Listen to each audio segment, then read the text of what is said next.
So wonderful. Welcome to this EdTech Demonstrator Programme webinar on using Microsoft Bookings for Parents Evening. My name is James Garnett and I'm Director of IT at United Learning. And for those of you not aware, United Learning is a group of about 86 schools, 14 of them independent schools as part of the United Church Schools Trust, and then 72 of them are primary and secondary academies, some of them all through part of United Learning Trust. And we go from Carlisle in the north all the way down to Portsmouth in the south and any point in between. So that is the size of the organisation. We are very big users of Teams and everything that comes with Microsoft Office 365. So I'm just going to talk you through how to use Microsoft Bookings for Parents Evening and look at the prerequisites, what you need if you want to use it, some other options that you might need, run through of setting up bookings, so what you need to do in order to set it up, a quick demo of some of the things that I've shown you, and then we'll come to some Q&A at the end. So what is it that you need to run Bookings for Parents Evenings? So you need an A3 license for Office 365. Now most schools have this, and it's just a question of possibly just turning it on, the license itself. So you need, within the A3 license, there are lots of sub licenses, and often they're not turned on. They're not assigned to you, or the features haven't been turned on. So you need to have the booking license assigned or applied to the person creating the bookings. That doesn't need to be every member of staff, because it can be done either by a couple of staff, some admin personnel can do that. It doesn't need to be done by every teacher. And you need to allow guests to join meetings in Teams. So if for whatever reason you've turned off guests joining meeting or being able to join meetings in Teams, you won't be able to use Bookings for Parents Evenings because parents won't be able to use that to join. There is one way around that, which I don't really like, but it's if the parents use their child's Office 365 account details, which I don't like, because it then encourages them to use that to access Teams, possibly during the school day when you're teaching and suddenly a parent appears in the back. So we want to try and avoid that. So the benefits, it's free, it's part of your license. If you've got an A3 license for Office 365, it's based on your license. It's based on Teams, which we're familiar with, and there's no sort of learning that we need to do, and there's no need for another DPI, because of course you're collecting some information with this. Whichever method you do, you need to collect some information for the parental booking. So you may need to do a DPIA if you are using another platform that you haven't already looked into. But there are some limitations. One of the limitations is how do you authenticate the parent? Because you're going to publish this booking for Parents Evening, and how do you ensure that the person making the booking is the parent of that child? And the more crucial part of that is how do you make sure that a parent who shouldn't know about their son or daughter isn't making bookings? So it's how can you authenticate? And one of the ways around that, one is if you have children who you're looking have got some safeguarding or you need to be careful about which parent can find that information. You could book the appointments for that child yourself, or you could do some checking before the parents even to make sure that it's the right parent. The other one is, as we do at the moment, and I've got secondary age children, they come back with a form saying these are the parents evening appointments I've booked for you. So there's no reason why you can't say to the children, can you book the appointments for me as a parent, and they then share the link with you. And there's a bit of repetition on data entry for secondary subjects. So you've got 8 or 9 secondary subjects, you've got to enter that information in 8 or 9 times. With primary school, where you generally have an appointment for one child with one teacher, it's much simpler, but it's still very doable at secondary level, and we have some schools using it. So there are other options, and there are some cloud-based parent evening booking solutions, and my children's school use it. It links into the MIS to only show parents the right teacher and subjects. It can authenticate the parents because it may ask you your child's date of birth to authenticate. It does force a 5-minute rule, which has some benefits, but it is a little bit brutal.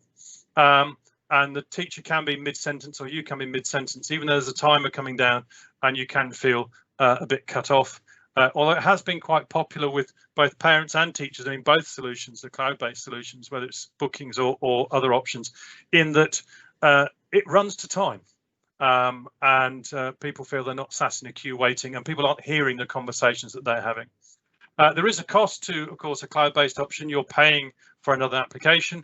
And if you are sharing data out of your MIS system with this booking solution to make sure it hooks in with the right children and gives you the right, gives the parent the right teachers, you may need to do, or you will need to do a DPIA, data protection impact assessment, and you may need to set up a data sharing agreement. And that's one of the things that I like about the booking system, is it's within Office 365 already, for which you already will have completed a DPIA, because of course you have a lot of information in there about pupils and staff already.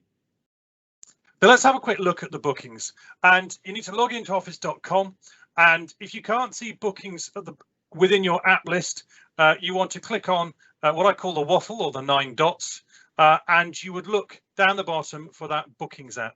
Now, if you can't see the bookings app there and you're going, I still can't find it, then what you can do is click on all apps at the bottom, and that will then bring up that window, and you can see bookings is there at the top. You may not have everything that I've got. Again, I've got nearly everything turned on for me in terms of all the tools and options. So you won't necessarily see all of this, but that would then show bookings if it's there for you. And if it's not there, you can't see the app, ask your IT team to add the license to your user account. That way you will then see it on your list.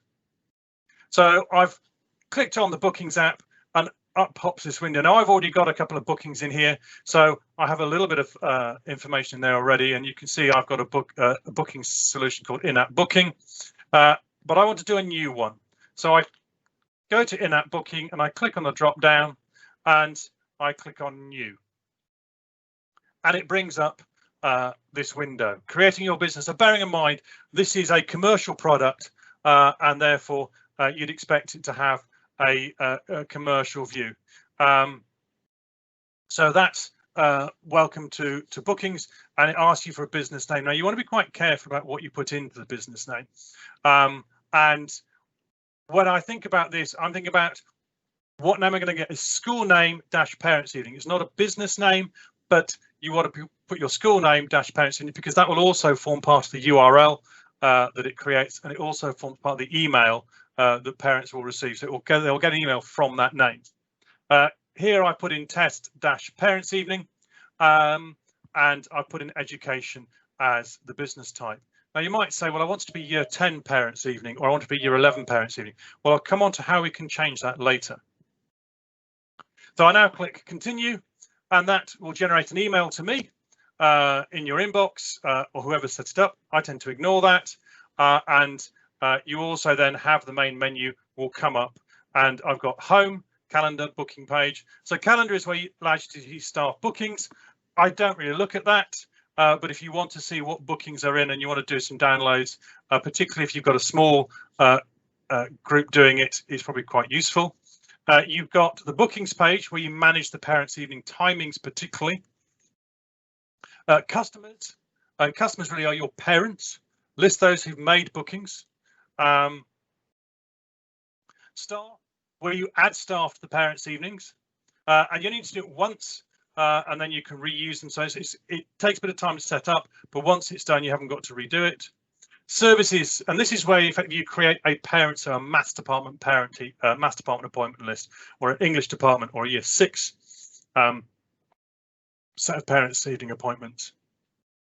And the business information, which is where we'll start, is where you see the hours for the parents' evening appointments, the logo, and a couple of other things. And one of the things about setting them in the business information set is that one feeds through to everything else, and you haven't got to enter it more than once.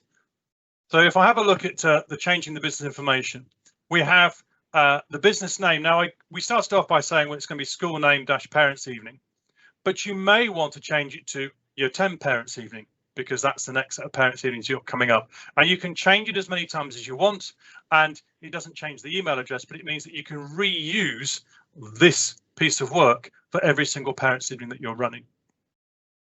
You set your business hours. Now, currently that's 8 till 5, when the hours for a parents' evening are slightly different. You might only be saying, well, they're from 7 till 9 o'clock, or if you're, it may be 4 till 6 o'clock, or there may be a split on it.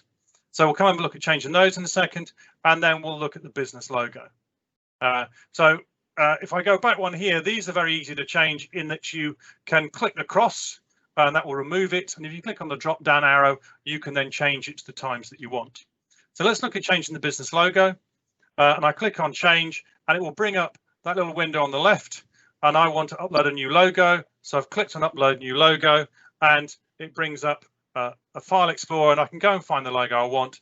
And I'll then go and attach that logo, and it then looks like this. Now you'll notice it's got a blue background to my logo. I don't really like the blue background. And the blue background is that one, and I want the white one. So if I click on the white one, I will end up with that. And that looks better. I'm happier with that. That's what will appear on all the documentation. I quite like that. So I then will go and click save, and that will save the logo. And you will now see up at the top there above Test Parents Evening, you will see the United Learning logo. You'll also notice that I've changed Year 11 Parents Evening already. So I've now changed that to the Business Lunch Year 11 Parents Evening. I haven't quite saved it yet, so it hasn't taken it. And I've changed my timings to 7 till 9 o'clock. And I've closed it on every other day of the week because I'm only having Parents Evening on a Thursday. Next one. If I then say, well, the next one's going to be on a Tuesday, or I run them on a Tuesday and a Thursday, I could then have timings for both days, and you've got that flexibility. And my logo is sorted. So I then can go and click on save, and that will save that information, and it will leave me with a my business information. I'm now going to add in my staff. So there's my staff, and I'm now going to add in some staff. So currently I'm in there as the administrator, so I'm going to add in some staff. And you type into this into the box here, and as you start typing the staff name in the box, it will look at your directory, find the person that you want, and it will then populate it with the right information. What you'll also notice is that it's pulled across those business hours, so it's applying the right parents' evenings appointments to me. So I've got the parents' evenings appointments there; they're correct, or the timings are correct, and so I'm quite happy with that. And here I have gone and made those changes. What you'll see is when I clicked James A1 user, it also put in my email address. It needs my email address to send me notifications or bookings for those appointments. You'll notice that I've turned off email notifications at the bottom. And the reason for turning that off is that if you're a teacher and you've got 30 students, you don't really want 30 emails coming through telling you that you've had a booking, because you're not going to read it. It will put it into your calendar, which is what you want, but you haven't got to see all these emails coming through. What I've unticked also there is events on Office Calendar Effect availability. One of the challenges is that teachers will often block out the parents' evening with a big calendar reminder saying parents' evening. Now, if they've blocked it out with a 2-hour appointment saying parents' evening, if you tick that box, it won't allow them to have any parents' evening appointments because as far as the system is concerned, they're busy. So you need to untick that box. So anything in their diary will not affect them getting parents' evenings appointments. And what you can do and what teachers can do is, as you'll see later, they can always book an appointment with themselves to give themselves some free up some time or to change possibly when it starts. And then I'm going to click save.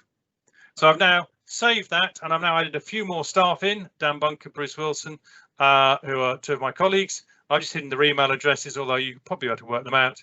And so I've added a few staff in, and I always like to add the staff first before I start doing anything else, because I can then select them in the next stage. So I'm going to add some departmental bookings, and I click on services, and I will notice that, oh, there's something in there I don't want, but I can't delete it. I need to have something in there to start with. So I'm going to add a service first before I can delete the sort of the default one that Microsoft puts in. So I'm going to add a service. And when I click add service, you'll notice that it brings up a new window and the service goes down a little way. So I've sort of broken this up into separate windows. And you want to think of these as departmental bookings. So here I am, I'm adding in my maths department. So I've typed in maths department. I've could give it a description, and when you get to the parental booking form, there's a little I which you can hover your mouse over and will give you a bit more information. I'm not sure it's needed, but if you do want to add a description, you can do. I've assigned my staff or selected my staff, and you just select on the staff that you want, and it will then add those to them. You can't have more than 31 staff, so you can't assign more than 31 staff to a maths department or an English department. So you couldn't do it for a whole school and say book your appointment and have every single tutor. If you're doing sort of tutor appointments, you'd want to break it down by year group. So the maximum you can have assigned to any department is 31 staff, which I think is probably more than enough. You need to add online meeting because, of course, you are doing it as a Teams meeting, and you need to set the duration of the appointment. Now, I said 5 minutes. I used to teach secondary, so 5 minutes are what we used to do.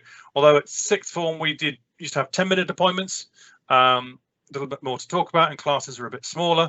And so you need to think about, well, how long are the appointments? So I've set that for 5 minutes, and you're just selecting those with the drop downs. Buffer time your customers can't book. To be honest, you don't need a buffer between appointments, and that's really for sort of when you're looking at this as a business tool. You might want to give someone an hour between appointments so they can write up notes and prepare for the next one. Let customers manage their appointments when it was booked by you or your staff on their behalf. So you can book with this system, you can book appointments for parents. So it might be that you have some parents that you want to book appointments for and send home or email home the link for them, because you know they don't always make appointments, or you know they need to have appointments with specific staff and you don't want them to be them not to get those appointments. So you can do some pre-booking, and that can be done by you, but this allows the parents then to change them if it's not quite right for them. Maximum number of attendees per event. You only want one person, one set of parents joining your meeting. You don't want more than one, and therefore you want the maximum number of attendees to be 1.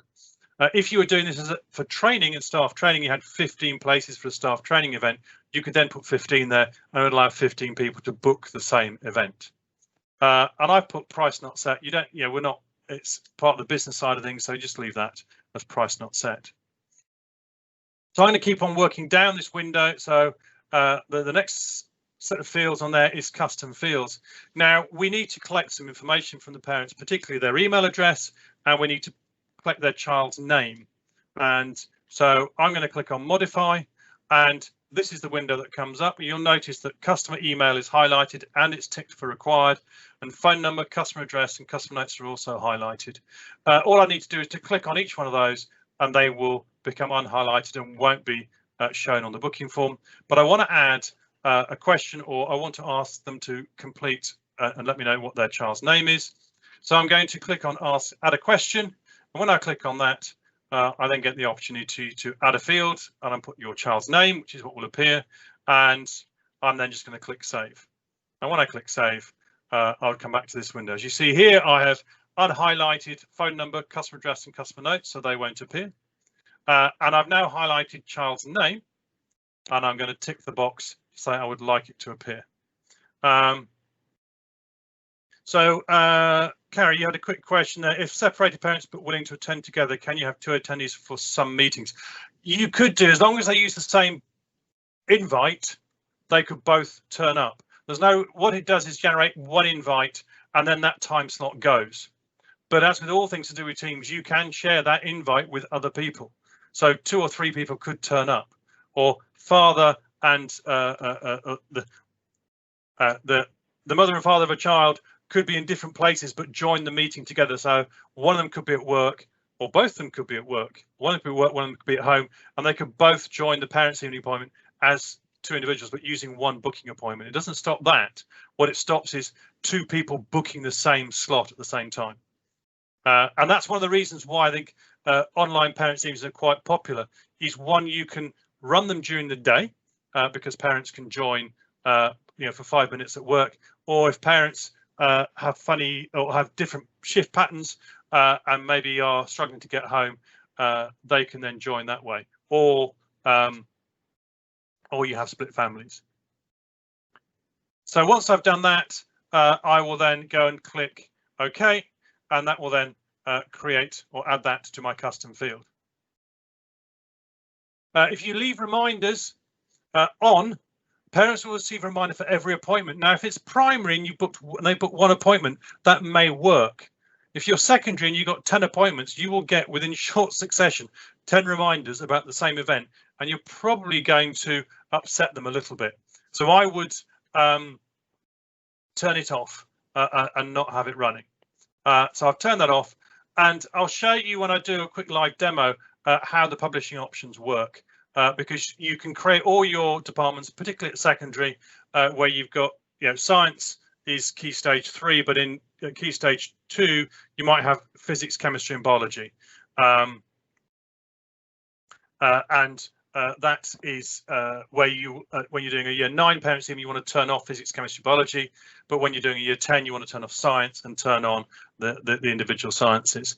When adding teachers, I have to add 60+ members of staff. Can you import them as a CSV, or do I have to? I'll look into that one. As far as I'm aware, you have to add them manually, but I need to just look into it. But you only got to do it once, and once you've done it once, it's fine.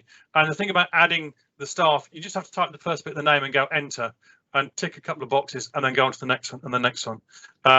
And it's, yes, this will become the template, and I'll show you in a minute how you can use it for all future evenings.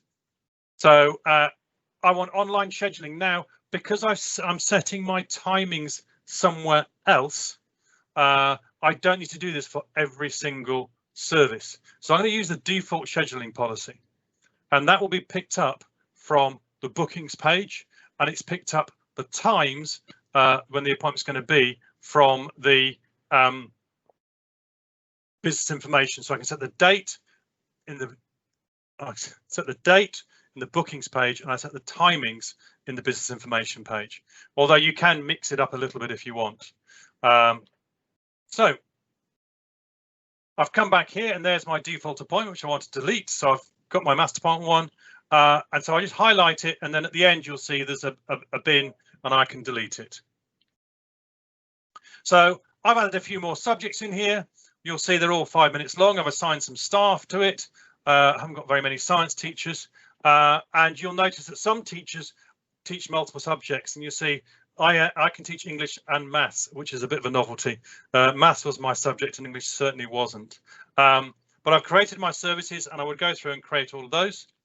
And now I'm going to the bookings page. So I'm really at the final stage now. And so I talked about allowing authenticated users. So if you say to the students you are going to book them for your parents, you could tick that box, and the students or people who had an account, which will be your students, will be able to book the appointments. And so you know that it's done by someone who is part of who should be making bookings. I would disable direct search engine indexing. You don't want it to appear on Google, so I would disable that. And you need to schedule the timings, and I'll show you that in a second, but it's just clicking on the drop down. Minimum lead time is at what point do you want to stop parents being able to book appointments?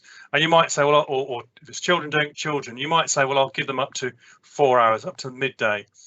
Maximum lead time, you might say, well, we won't make it possible until 20 days beforehand, but that will depend on when you publish and notify people of this.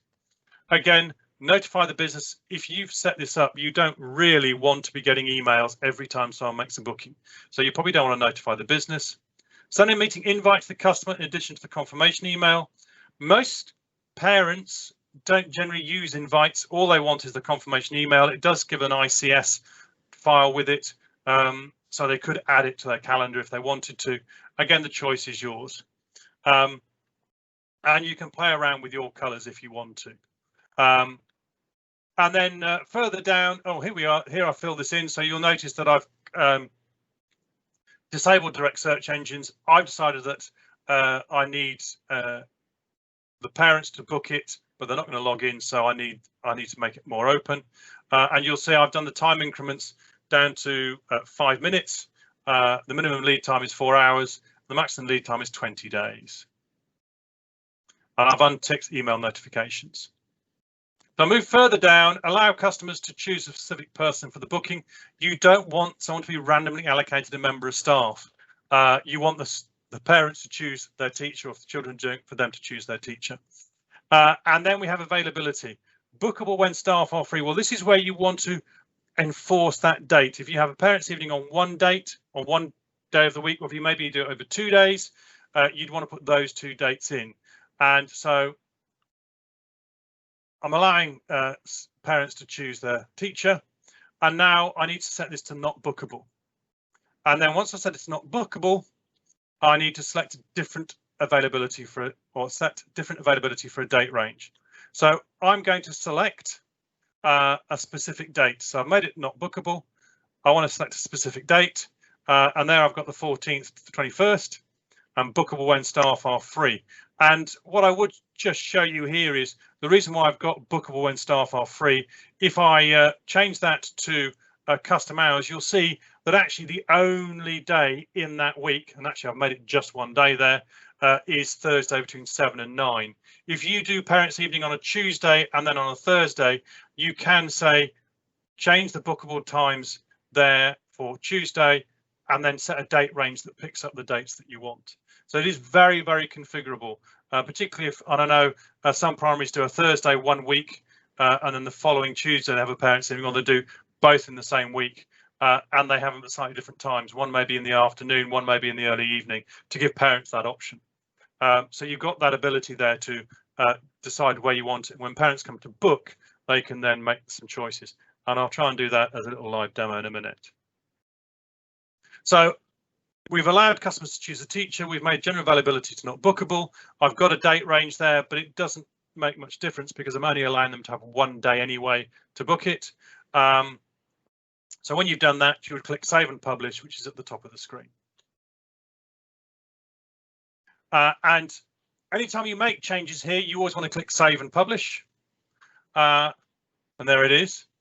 If you don't want to publish it, you can unpublish. So maybe you've done the parents' evening, now you want to unpublish it, take it offline, and then you can make some changes, and then you can publish it for the next set of parents' evenings. There's the link that you would share with parents, whether email it out to them or keep it or put it on a web page.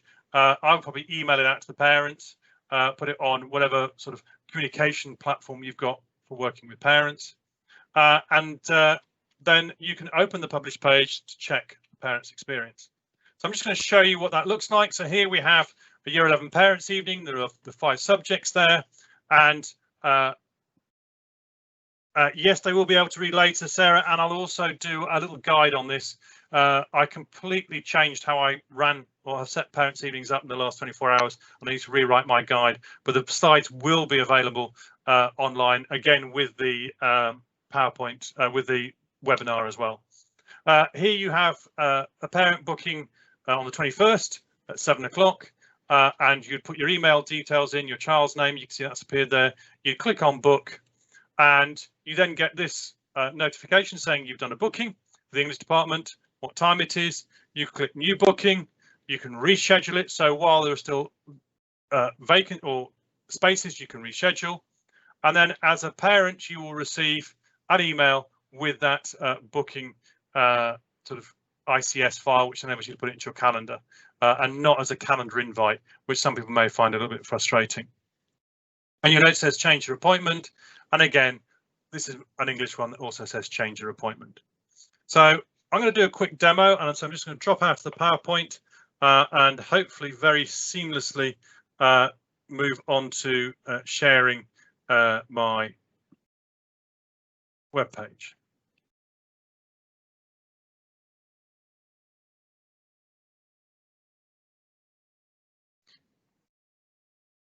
Wonderful, that works. So here we have the Year 11 parents' evening, and I just want to show you how easy it is to change it to a Year 10 parents' evening. So I'll come back to what the parent experience is in a minute. So here is my Year 11 parents' evening. I want to change it to a Year 10 parents' evening. So I can come here and I can then just change it to a Year 10 parents' evening, and I can click Save. And because this is a published page, but it's pulling information straight from the system, if I refresh this page, you'll notice it's changed to Year 10 parents' evening straight away. So I haven't actually had to make any changes there at all. And so it's that easy to do. If I decide that the parents' evening has finished, I can go to booking page and I can unpublish. So it's no longer published. If I come back here and if I refresh it, it can't find it. It doesn't exist anymore. So while it's not published, I'm going to go and just make a few changes.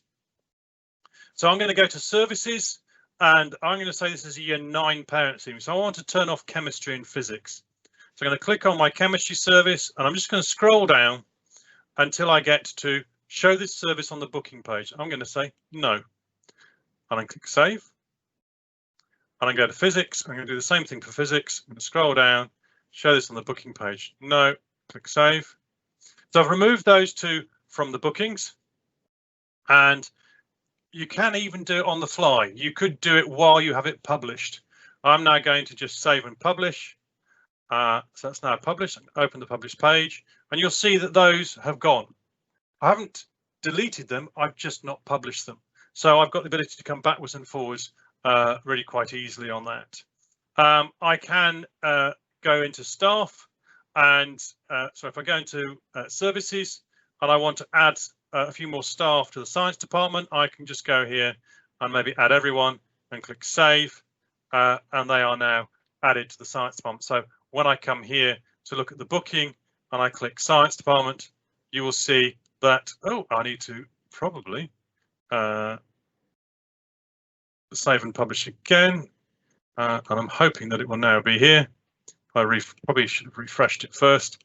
And I go here, you'll see all of those teachers have now appeared. So it is very much interactive and I can make those changes. One of the other things I want to show you is that if I click on the 20th, you'll notice that any other day, it won't let me book anything. The only number that or the date that is available is the 21st. And if I book the 7 o'clock with this person, James A1, and I'm just going to add myself in, and my child is called John, and I'm going to book that. Oh, missing of provide the preferred date. There we go. And time. There we go. Sorry. Book.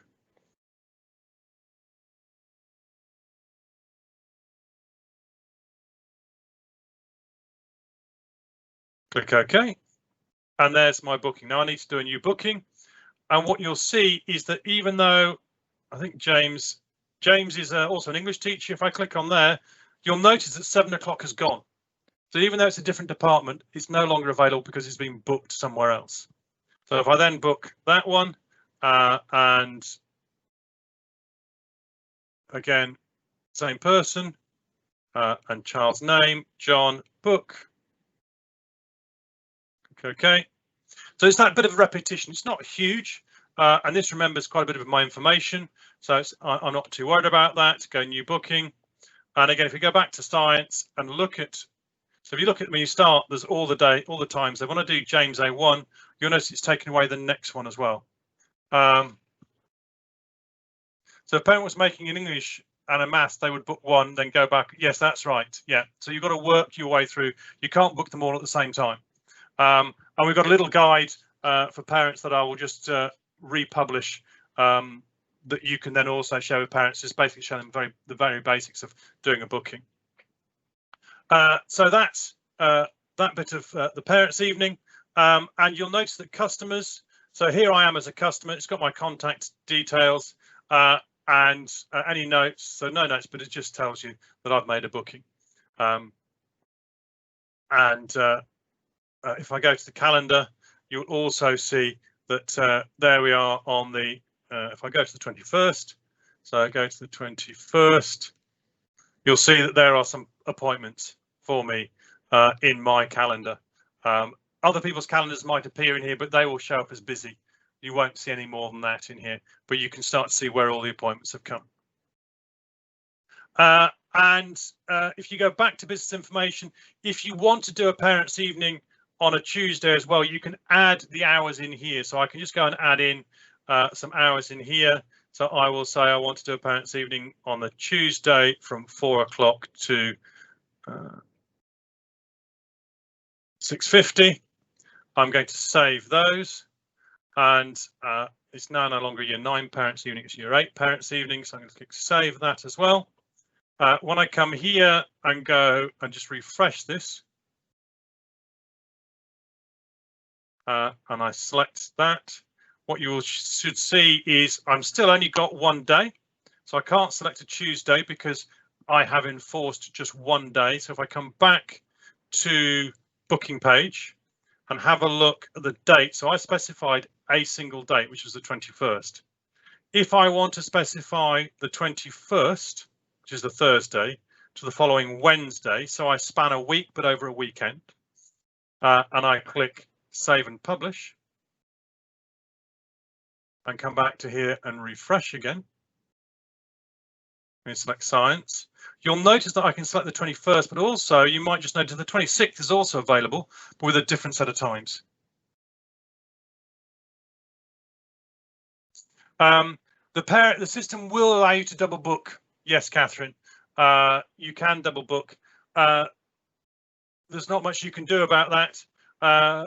And the idea is that you hopefully they won't do that. But yes, parents can double book. So there's not much you can do to stop that. And I think that's sort of probably the end of my demo. What I will I'll unmute you all and just see if anyone's got any questions. I'll leave this up on the screen in case you want me to do any more demoing. But I will now allow attendees to unmute. And if you have a question, do unmute, raise your hand or unmute yourself, and I'll happily answer those. Head teacher. I've got the head teacher. Oh, could that be me? Yes, it is. Hi, I was just wondering if you could just let me know what the parents receive and how they will join that meeting. I know you covered it, but I must have blinked, I think. No, that's fine. So what you would get as a parent is you would get an email with a, let me go back to, what I don't want to do is open up my work email, which I've sent all these invites to. Let me just pick up the PowerPoint, and I'll just reshare the PowerPoint with you. And I can then show that to you. 1 second. My thoughts are that we have a meeting scheduled tonight, and the number of parents who have to contact us again and again saying, how do we join again, and where's the link, etc. So I just was wondering where the link goes to and how you share that. So the link goes to in an email. So it says join appointment. So they have an email with a link in it. So they will have an email with that says join your appointment. And the challenge you've got with primary, it works quite well because you can have one link. For secondary, you can have a series of them, and that may be where you run into the problem. Certainly the schools we've done it with have said it's worked quite well, particularly if they add it into they use that ICS button to add it into their calendar and it pops up. But the bought for ones do bounce you from one to the next although from my recollection you still have to do a bit of clicking to move through the appointments. But it gives it to you as an email, but you also get, if I come back to it, you get this ICS file, which if you double click on it, it'll add it into your calendar of choice. So if they use the calendar, it will then remind them of that. But I suspect that you may have, I'm assuming you're thinking the challenge is going to be, how do I make sure they have all these bookings, all these emails in the right place? That's right, especially if they do it, say, a few weeks in advance, and then it comes to the night and they'll get phone calls saying, how do I join? How do I access that meeting? Whereas if it went through the children's email address, it would automatically go onto the children's calendar, which they're using a lot more. So I understand what you were saying about not using the children's account, but I could see the benefits of using the children's account. Are you primary or secondary? Primary. Primary. Again, most parents know their primary age children's account anyway, so you could do it that way. But even at so I was saying at secondary, you could get children do the bookings at the moment anyway. So it's a safeguarding decision you take on, are we happy with saying, well, actually, we're going to use Teams and the account that my child are using, and we're going to come in that way. And you have a your acceptable use policy and your home learning agreement says you don't use it for parents will not use it to join lessons. we've had a couple of parents trying to slip into the back of lessons and see what their child's doing from work, which is a bit worrying, but it's just making sure that they understand this is for parents' evening in the same way they come into school for a parents' evening, they're using this account for the parents' evening. I would see that's not a problem. Thanks. Thank you. We had another question from Exec Head Castle Federation. Hi, thanks, James. That was great. Quick question. The A3 for education license isn't free, I don't think. But did you say it's only the person who's doing the organising of the bookings that needs that? Yes, and the thing about the A3 license, so if you're on M365 A3, which most people have because it's the one you need for download rights for using Office, then it is free. Otherwise, you just need to make sure that one person who's doing the bookings has got the A3 license. But okay. I was surprised if most schools have the A3 because the download rights you need for Office, and therefore most schools have it. Yes, we don't, but there's now an A1 Plus, and A1 Plus you can download, I think, but and that's the free one we've got, but I don't think we've got A3, but I'll have a look. Thank you. Have a look, but you should better buy it just for one person. Yep. And they're the ones that then control it. Great, thank you. Any other questions?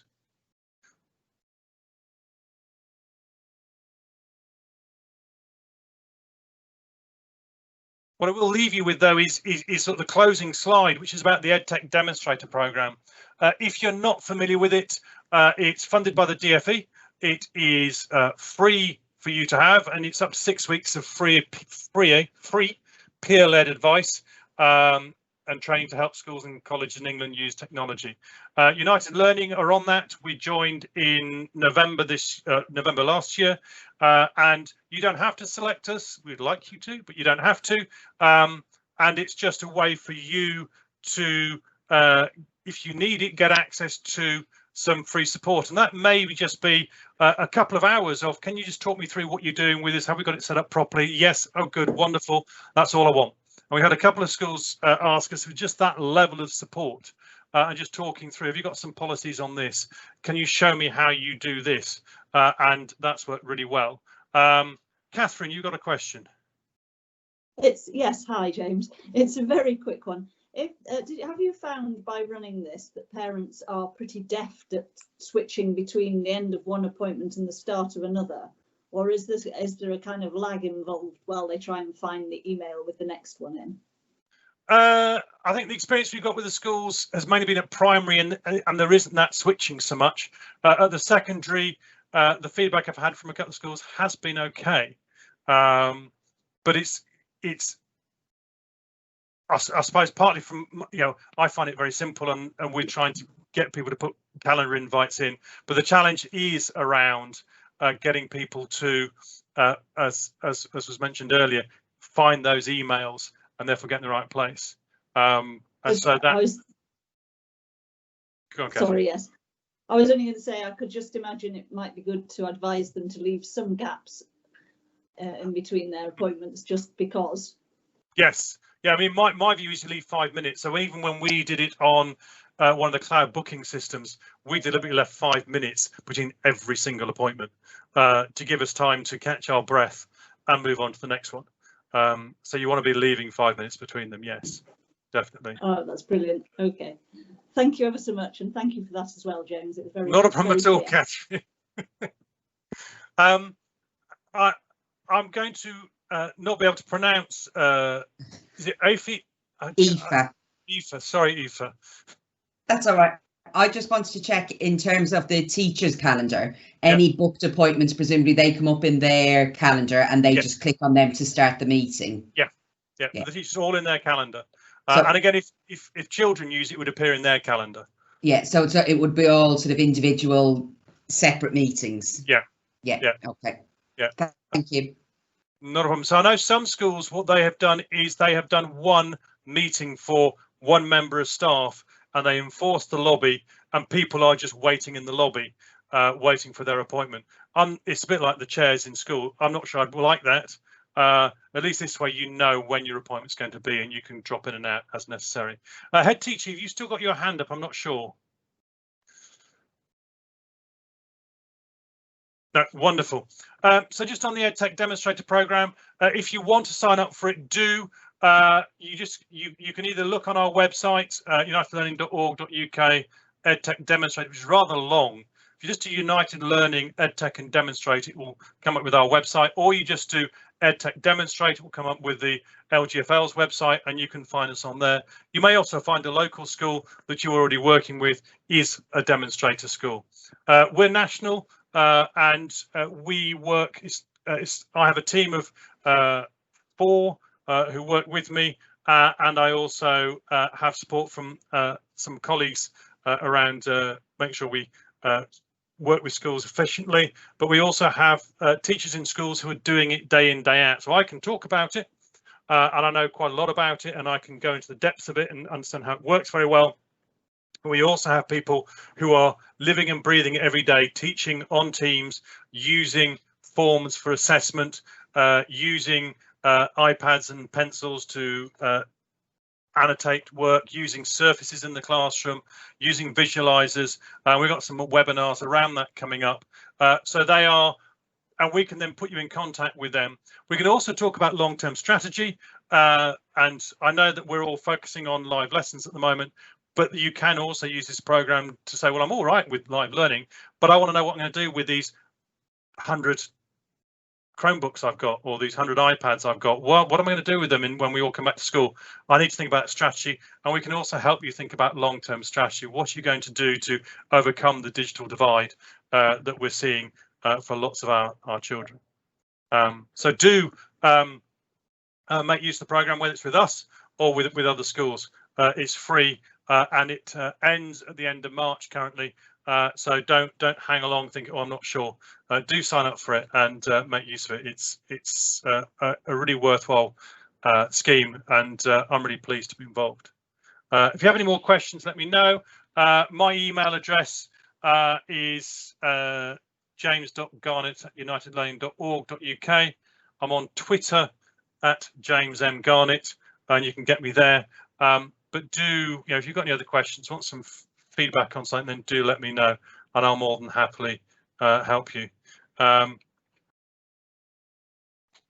I'll send you the video and the handbook, so you should be all right with that. And I'll just put my email address in here.